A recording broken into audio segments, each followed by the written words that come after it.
Greetings everyone, this is Elizabeth. Thanks for hanging out with me today. I had a couple of requests on how I do my storage for my stamps and dies. And I'm also going to throw in stencils because we are getting sets now that come with stamps, stencils, and dies. So I'm going to show you how I do it. I don't have a lot of shelf space, so I can't do the cute little totes that everybody does where these are all nicely lined up in a little tote and we can flip through. I have 2 milk crates that are designed for hanging file folders, and I have a small drawer that holds the filing folders, and those are under a desk behind me. So for me, this is the best option I have. I just need the little hanging folders. You know, they're not very expensive, so I get those pretty much anywhere. I buy magnet sheets off of Amazon, although these particular ones, I went with a different brand, and these JH ones they're very flimsy. They're more flimsy than the crafty, oh, I can't remember the name, but I'll post the good brand that I like in the description below. So I have to be kind of careful. If I flip through, they like to roly-poly and fall off. So I have to be more mindful with this particular brand. The magnet sheets off of Amazon are sticky, so you can attach stuff to them for your actual crafty needs, right? You can make magnets for your fridge, but this is what I'm doing. I'm using an 80-pound accent opaque paper as a backing to kind of help support the flip through, okay? These little green folders actually hold quite a bit. If we pop through here, oops, that one, this one is in there upside down, sorry, there we go. So this little set, I just kept this together, and that is another little set, but it does hold quite a bit. These folders are pretty sturdy, so you can cram quite a bit in there. Okay, oops, see, I just don't like these magnet sheets. I need to get more of the other one. One day when I'm rich and can afford to replace them, that's what I will do. So that's full. This one, I'm not going to add anything more to. I just wanted to show you that's how I do my magnet sheets. If I go to fill this, I think I'll put this in a new folder and just make it a Sizzix number 2 folder. Then we have stamps and dies. Now, if my Tim Holtz had dies, they would go in the back here with the stamps. I keep the brands together.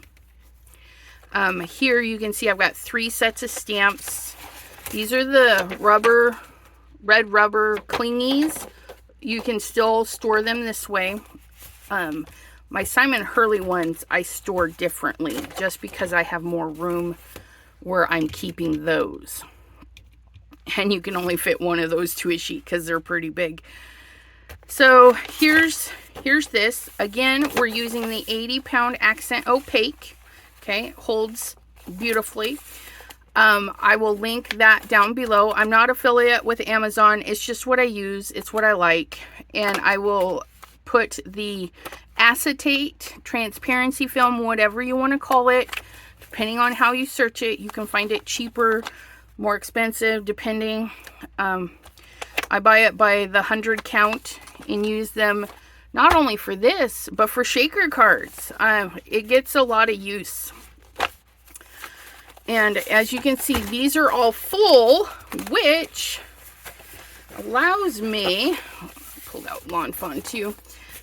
Since that's all full, I need to make another sheet for this.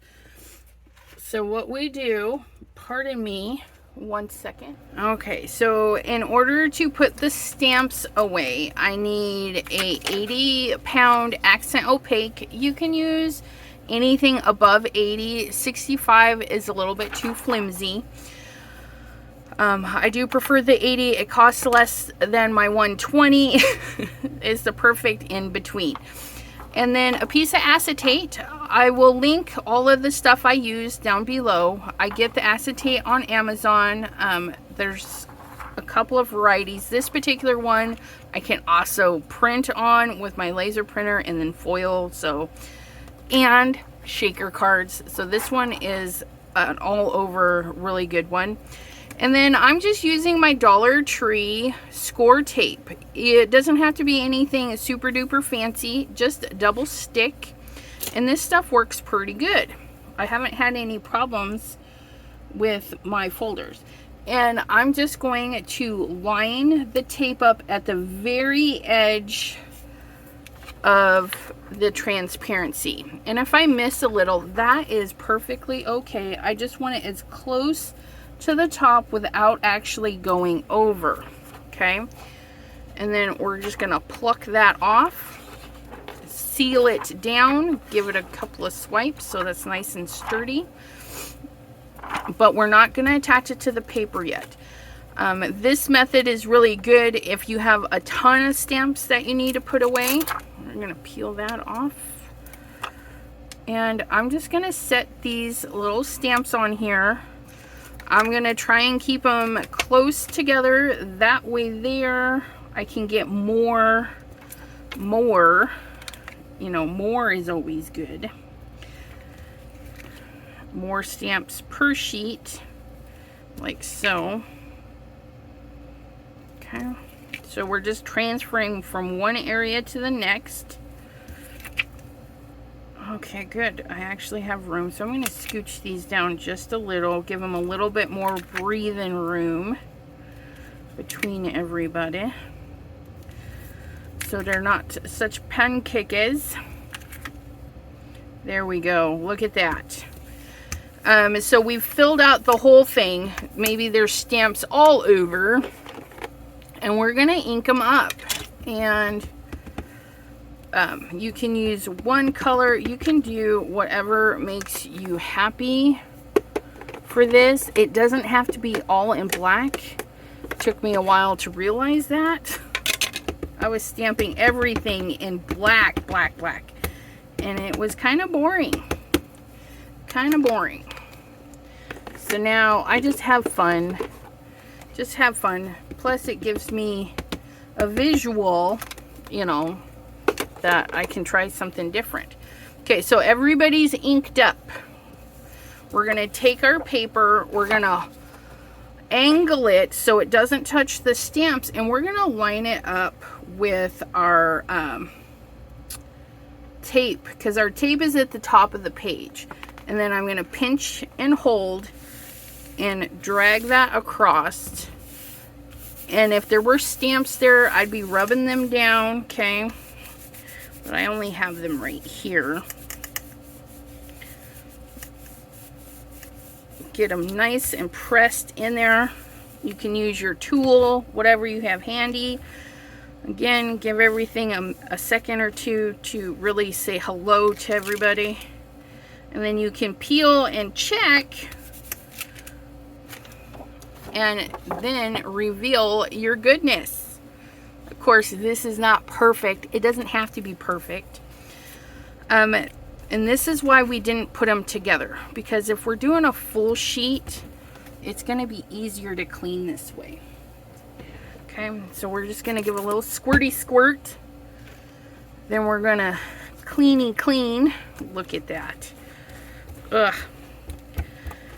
And if we had more, we would clean those. Now we're going to get one more piece of paper just so I can see the crease.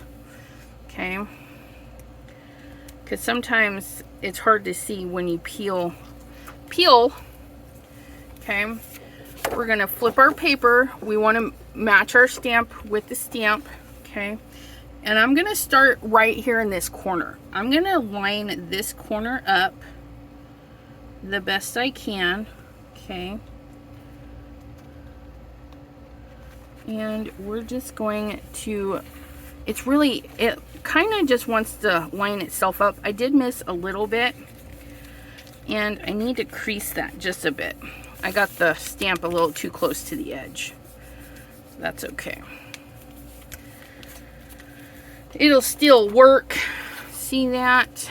And then we have our stamps ready to go, like so. And if one is missing, okay, you'll be able to tell, and then you can grab it and put it back.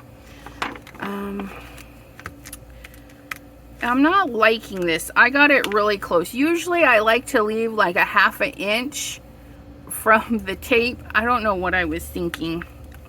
I was just happy to get them all on there. So what I'm gonna do is I'm just gonna scooch everybody down.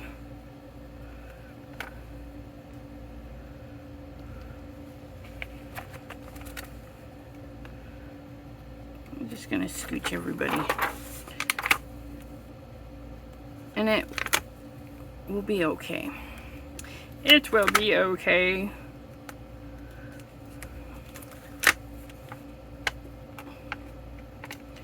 Scoochy, scoochy. A little bit of water. And oops, scooch you a little bit more. Like so. And then like so. There we go. Oh, see, that fits much better.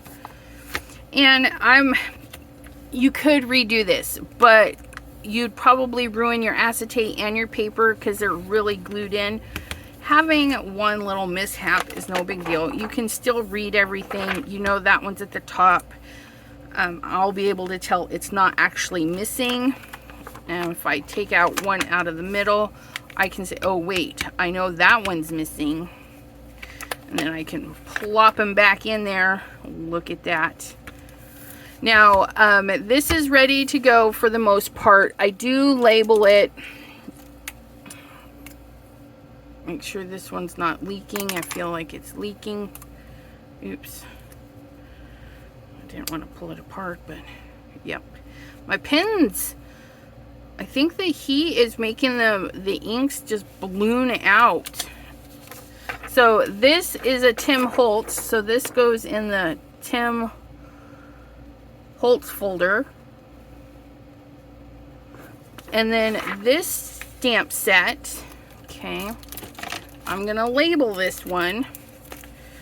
This one is Tim Holtz Mixed Media number 117.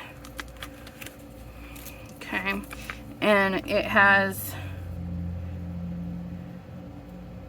matching stencil. Okay. There's the matching stencil. Stencils I do keep. Sorry, that caught me off guard. Stencils I do keep in a special binder. Well, I don't know how special it is. It's a binder. I keep my stencils in a binder. So there's the Tim Holtz all ready to go. If I had dies, I would make a die sheet just like in my Zig-Zags folder. And this is ready to receive more stamps. When I go to add more stamps, what I'm going to do is open this up. Okay. And then I'm just going to fill them in. I will fill them in as close as I can. You know, and then so I get them in there, and then I'll flip it over like this and ink them up and then close it just like before. So you'll fill in, ink them up, close it up, and then clean everybody off. And you will have a perfect sheet for your file folder in your, and these are upside down. Quit doing that. This is another plus for having them this way. Okay. If they fall out, like when I go to pick it up and it falls out, it's going to fall into this folder. I've had that happen with like Bo Bunny, some of the other brands that are not that luxurious photopolymer with the extra sticky. Okay. But there's Tim Holtz, and I can put another page or two in there before it gets too heavy. Stamps are not as heavy as the dies. So then we grab our wonderful stencil book, and of course I've got Simon Hurley at the front there, and then we hit the Tim Holtz. I was just recently going through this going, Elizabeth, you did it kind of dumb because the stencils are covering the example, and so I need to go through and redo this a little bit, and I'll show you what I needed. This is what I should have been doing from the beginning. But see here, the stencils hide most of that. Okay, so this is what this is what it should look like. Like here, see my poinsettia, that's there. The stencils down below. This one here. Okay, that stencil's gonna be there, and I can see that. So just do your stencil sample up at the top and stuff your stencils to the bottom, because like there, like you can't see the example, especially if you get like 5 or 6 stencils in there. And Pink Fresh, because they have 2 stencils, I just make sure the example is on one side and the stencils are on the other.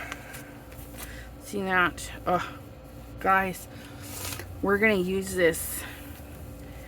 I don't know when, but I love this. This is again the Pink Fresh.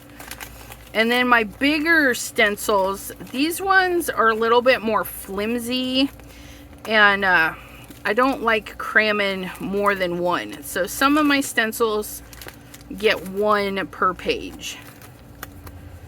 Okay, the little guys, the little 6x6s, and like these ones, they're okay to have more in a page. I got quite a bit in there. Okay, so back to the Tim Holtz. So we've got our new design, okay, and we're just gonna scooch it up so we can see both patterns. We're gonna grab an ink blending brush right off the desk. We don't care. Look, I didn't even have to add ink to it. Okay, there's that. Gonna clean it off. Yeah, clean it off right over. Give it more ink. Okay, and now I have my little sample, and put everybody away. Oh, not. This was 117. Tim Holtz Mixed Media 117. And then a little thingamabobbin, because it has also the matching stamp,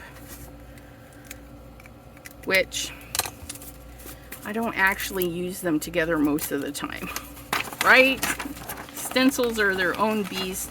Cram that back in there, and there we have my filing system for my product. So I've got stencils. I'll get Tim Holtz. You can get about 4, 5, 6 per package, and that's per side. Okay, because like this one here, I've got 3, 4. I've got 4 there, and then on this side I have another. Oh no, that's, yeah, I've got 5 on this side. Okay, so that's quite a bit, because again, I don't have a place to store them on a hoop, and on top of that, I don't store these. I couldn't store these on a hoop, so I like to keep all of my stencils together so I can look through them, like my little Simon Hurleys, you know. And then I'm only pulling out 4, and these are so thick and such lovely quality. But I need to do the little samples up there. So one day I will go through and fix this hot mess. But there's my stencils, and I love being able to flip through, you know, and just see, and that's what I need. That's what I need right there, just to see all of the goodness right there at the top. The work I need to do, but that's okay. So there's my stencils. And yes, it says top front stencils because my son has been helping me put stuff away, and he's almost dumped all my stuff out before. Because, you know, it's just a binder. He was opening it up backwards. So we labeled it for him like that. And once again, this is my stamping and die cuts, okay? Lawn fawn is a good example. There's the lawn fawn, and then there's the stamps. And I'll be making a new page for the critters, but these little guys are gonna fit right down there. I'm gonna say have a great day, everyone. If you like this idea, maybe you don't have storage space on yours, but you have drawer space for filing folders, it is an option. And we'll see you next time. And I'm just gonna fast forward while I put these guys away. Have a great day, everyone. Bye-bye.